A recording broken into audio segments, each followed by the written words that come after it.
Praise the lord. అందరికీ ఈ అవకాశం ఇచ్చిన పాస్టర్ గారికి, పాస్టర్ అమ్మ గారికి వందనాలు. గుడి వచ్చిన అందరికి వందనాలు. గుడ్ ఫ్రైడే శుభాకాంక్షలు. చిన్న ప్రార్థన చేస్తున్నాము.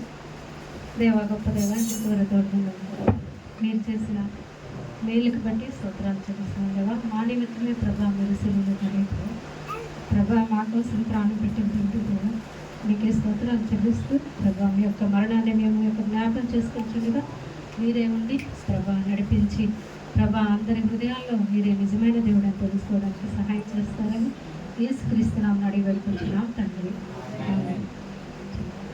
ఎందులకో నాపై ప్రేమ అందదయా స్వామి నామదికి, ఎందులకో నాపై ప్రేమ అందదయా స్వామి నామదికి, అందులకే భయముందితిని, అందులకే భయముందితిని, వాసిల్లెను సిలువలో పాపక్షమా యేసు ప్రభు నీ దివ్య క్షమ, వాసిల్లెను సిలువలో పాపక్షమా. దేవుని నామమునకు వందనాలు. ఈరోజు మనం ధ్యానించుకున్న లేఖన భాగం రెండవ లేఖన భాగం లూకా సువార్త 24:43. నేడు నీవు నాతో కూడా పరదేశంలో ఉన్నవని నిశ్చయంగా నీతో చెప్పుచున్నాను. ఈ యొక్క మాట చెప్పడానికి ఒక సందర్భం అనేది ఉంది. యేసు ప్రభు సిలువ వేసినప్పుడు యేసు ప్రభు ఆ పక్కన, కుడి పక్కన, ఎడమ ప్రక్కన ఇద్దరు దొంగలు ఉన్నారు. ఆ ఇద్దరు దొంగల్లో ఇద్దరికి ఇద్దరు మనస్తత్వాలు. ఇద్దరు అంటే వాళ్ళు చేసిన నేరాలకు తగిన శిక్ష వాళ్ళు అనుభవించారు. కానీ యేసు ప్రభు ఏ శిక్ష లేకుండానే, ఏ తప్పు చేయకుండానే ఆయన్ని సిలువ వేశారనమాట. అప్పుడు యేసు ప్రభు సిలువలో వేలాడుతున్నప్పుడు మొదటి నేరస్తుడు ఏమన్నాడంటే, ఇక్కడ చూసుకుందాము. లూకా సువార్త 24:30-43 వరకు చూస్తున్నాము. ఇక్కడ ఒక సందర్భం ఉంది. వ్రేలాడ వేయబడిన ఆ నేరస్తులలో ఒకడు ఆయనను దూషించుచు, నీవు క్రీస్తువు కదా, నిన్ను నీవు రక్షించుకొనుము, మమ్మను కూడా రక్షించుమని చెప్పాను. ఇక్కడ ఏమన్నాడంటే మొదటి నేరస్తుడు, నీవు క్రీస్తువు కదా, నిన్ను నువ్వు రక్షించుకో, మమ్మల్ని కూడా రక్షించు అని చెప్పేసి అన్నాడు. అంటే ఇతని హృదయంలో అనేది అతను చేసిన తప్పులకి క్షమాపణ అనేది లేదు. అతను ఇంకా కఠినమైన హృదయంతో ఉన్నాడు. అక్కడ ఏ స్థితిలో ఉన్నాడంటే, ఇంకా కొంత సమయం ఉంటే అతను ప్రాణాలు కోల్పోతాడు. అయినా సరే అతను చేసిన తప్పులకి, నేను ఇన్ని తప్పులు చేశానే, అయ్యో దానివల్లే కదా నేను ఇక్కడ శిక్ష అనుభవిస్తున్నానన్న పశ్చాత్తాపం అనేది అతనికి లేదనమాట. అప్పుడు రెండో నేరస్తుడు ఏమన్నాడంటే, అయితే రెండో వాడు వానిని గద్దించి, నీవు అదే శిక్షలో ఉన్నావు కనుక దేవునికి భయపడవా అన్నాడు. అంటే రెండో నేరస్తుడికి అతను చేసిన తప్పులకి అతనికి క్షమాపణ అనేది పొందుకున్నాడు. అయ్యో నేను ఇన్ని తప్పులు చేశాను, ఇన్ని పాపాలు చేశాను, అందుకే కదా నేను ఈ యొక్క శిక్షను అనుభవిస్తున్నాను అని చెప్పేసి అతనిలో పశ్చాత్తాపం ఉంది. కానీ మొదటి నేరస్తుడిలో ఇంకా కఠినమైన హృదయంతో ఉన్నాడు అనమాట. ఇంకా అతనిలో పశ్చాత్తాపం అనేది రాలేదు. అప్పుడు ఇక్కడ మనం చూసుకున్నది ఏంటంటే, ఆ రెండో నేరస్తుడు అంటున్నాడు, మనకైతే ఇది న్యాయమే, మనం చేసిన వాటికి తగిన ఫలం పొందుచున్నాము, కానీ ఈయన ఏ తప్పిదమో చేయలేదని చెప్పాడు. అంటే అతను దేవునితో పోల్చుకున్నాడు మనం చేసిన పాపాలు. కానీ యేసు ప్రభు పుట్టుకలోనే ఎటువంటి పాపం లేదు, అతను ఏ యొక్క తప్పు చేయలేదు. ఈ లోకంలో ఉన్న 33.5 సంవత్సరాలు అనేక మందికి సువార్త ప్రకటించారు, అనేక మందిని బాగు చేశారు, స్వస్థపరిచారు, ఇంకా ఎంతో మందికి జీవితాన్ని ఇచ్చారు, ఇంకా చనిపోయిన రాజుని బ్రతికించాడు, ఇంకా యాయిరు కుమార్తెను బ్రతికించాడు, ఇంకా రక్తస్రావంతో ఉన్న ఆ స్త్రీని జస్ట్ ఒక అంగిని ముట్టగానే ఆమెకి స్వస్థత కలిగింది. ఎన్నో గొప్ప అద్భుత కార్యాలు చేశాడు దేవుడు. ఆయన్ని బహుశా ఈ నేరస్తుడు తెలుసుకొని ఉంటాడు. అప్పుడు అతను ఇతనే నిజమైన దేవుడు అని తెలుసుకొని ఉంటాడు.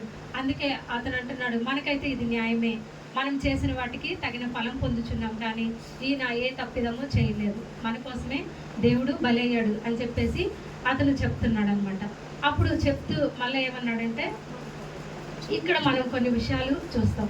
ఈ మాట ఈ యేసయ్య సిలువ పలికిన రెండో మాటలో కృప కలిగిన మాట. ఇది ఒక కృప, ఆయనలో కృప ఉందన్నమాట. అంటే యేసు ప్రభు ఏ ఏ పొజిషన్లో ఉన్నాడు అతను, ఆ యొక్క సిలువలో బ్రేలాడుతూ, ఆ 3 మేకులకు బ్రేలాడుతూ అతను ఇంకా చనిపోయే పరిస్థితిలో ఉన్నాడు. ఆ టైంలో దేవుడు అయినా సరే పక్కన అందరి గురించి ఆలోచిస్తున్నాడు అనమాట. అంటే ఆ క్షణంలో కూడా అతను క్షమాపణ హృదయము, కృప కలిగిన హృదయం ఉన్నాడనమాట. ఇక్కడ ఈ యొక్క రెండవ మాటలో చూసుకున్నట్లయితే యథార్థమైన మాట. అంటే ఈ యొక్క రెండవ నేరస్తుడు ఏమన్నాడంటే, అయితే వాడిని గద్దించాడు, మొదటి నేరస్తుడిని గద్దించాడు. మనము అదే శిక్షలో ఉన్నాము, కానీ దేవునికి భయపడవా నువ్వు? మనం కూడా అదే శిక్షలో ఉన్నాము, మనం దేవునికి భయపడమా? ఇంకేమన్నాడంటే, ఇంకా అతనిలో రెండవ నేరస్తుడిలో పశ్చాత్తాపం ఉంది.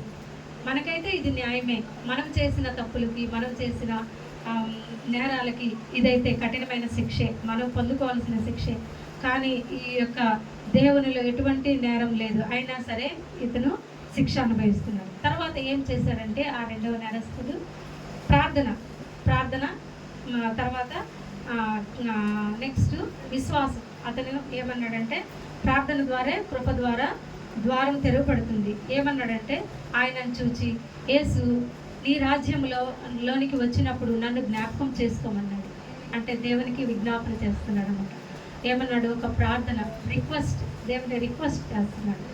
దేవా, నీ రాజ్యంలో నన్ను రాజ్యంలోనికి వచ్చినప్పుడు నన్ను జ్ఞాపకం చేసుకున్నాము అన్నాడు. అంటే ఇంకా దేవుని యొక్క రాజ్యం వచ్చినప్పుడు, అంటే పరలోక రాజ్యం, ఆ పరలోక రాజ్యంలో మాకు ఒక నన్ను జ్ఞాపకం చేసుకోమని దేవునికి ఒక రిక్వెస్ట్ పెట్టాడు.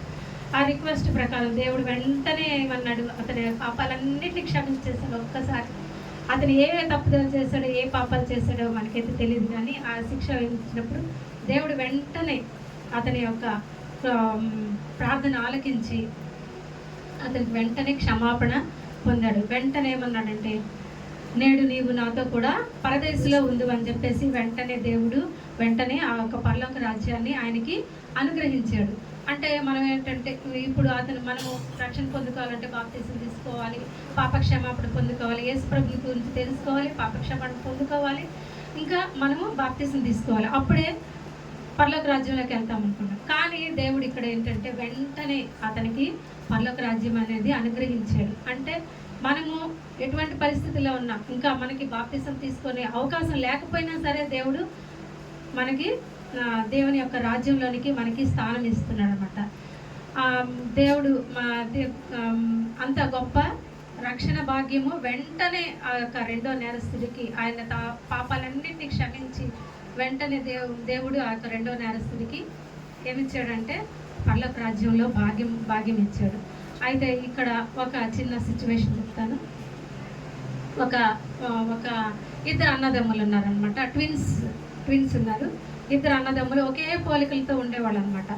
అయితే ఇద్దరు చదువుకునే వాళ్ళు. తమ్ముడేమో చిల్లరగా ఉండేవాడు, అన్నయ్య ఏమో చక్కగా డిసిప్లైన్గా బాగా చదువుకునేవాడు అనమాట. బాగా చదువుకొని మంచి ఉద్యోగం సంపాదించుకున్నాడు. తమ్ముడైతే అతను చిల్లరగా ఉండి దొంగతనాలు చేసి, ఆ నేరాలు చేసి, ఈ నేరాలు చేసి అలాగ ఉండేవాడు అనమాట. ఇద్దరు పెద్దవారై మంచి పొజిషన్లో ఉన్నాడు. అన్నయ్య అయితే అతను జాబ్ చేసుకుంటూ మ్యారేజ్ చేసుకుని చక్కగా ఉన్నాడు అనమాట. తమ్ముడైతే దొంగతనాలు చేస్తూ, ఆ నేరాలు, ఈ నేరాలు చేస్తూ ఉన్నాడు అనమాట. ఒకసారి తమ్ముడు అనుకోకుండా హత్య చేశాడు. అతనికి మొత్తం అతని బట్టల నిండా రక్త మరకలు అయినాయన్నమాట. హత్య చేసినప్పుడు వెంటనే పోలీసు వాళ్ళు అతన్ని తరుముతున్నప్పుడు అతను పరిగెత్తుకుంటూ వచ్చాడు అన్నయ్య దగ్గరికి వచ్చినప్పుడు వెంటనే అన్నయ్య చూసి, ఏమైంది తమ్ముడు అని వెంటనే డోర్ వేసేసాడు అనమాట. వేసేసి, ఏమైందంటే, అన్నయ్య ఇలా నేను అనుకోకుండా హత్య చేశాను, పోలీసు వాళ్ళు నన్ను వెంటబడుతున్నారు, నన్ను జైలుకి తీసుకుని నాకు శిక్ష విధిస్తారు అన్నప్పుడు వెంటనే అన్నయ్య ఏం చేస్తాడంటే, ఇంకా తమ్ముడిని లోపల ఉంచి, ఇద్దరు ఒకే పోలికలతో ఉండేవాళ్ళు కాబట్టి వెంటనే తమ్ముడు డ్రెస్సు అన్నయ్య వేసేసుకున్నారు. అన్నయ్య వేసేసుకొని తమ్ముడిని లోపల పెట్టేసి, తమ్ముడు నువ్వు ఉండు, ఇక్కడే ఉండు, నువ్వు జాగ్రత్తగా ఉండు అని చెప్పేసి తమ్ముడికి అన్నీ చెప్పేసి వెంటనే బయటకు వచ్చి పోలీసు వాళ్ళకి లొంగిపోయాడు. పోలీసు వాళ్ళకి లొంగిపోయినప్పుడు అప్పుడు ఏమవుతుంది, హత్య చేసినప్పుడు శిక్ష విధించారు, అతన్ని జైల్లో వేశారు. ఆ తర్వాత కానీ ఇక్కడ అప్పుడు వెంటనే తమ్ముడికి పశ్చాత్తాపం కలిగింది. అయ్యో, నా బదులు నా అన్నయ్య నా బదులు శిక్ష అనుభవించాడే అని చెప్పేసి తమ్ముడికి పశ్చాత్తాపం కలిగి ఇంకా వెంటనే మారు మనసు రక్షణ పొందుతున్నారు. అదే రీతిగా మనం చేసిన తప్పిదాలు, మనం చేసిన పాపాల నిమిత్తం దేవుడు మనం బలైపోవాల్సిన రీతిగా దేవుడు మన పాపాల నిమిత్తం దేవుడు శిలువలో బలైపోయాడు.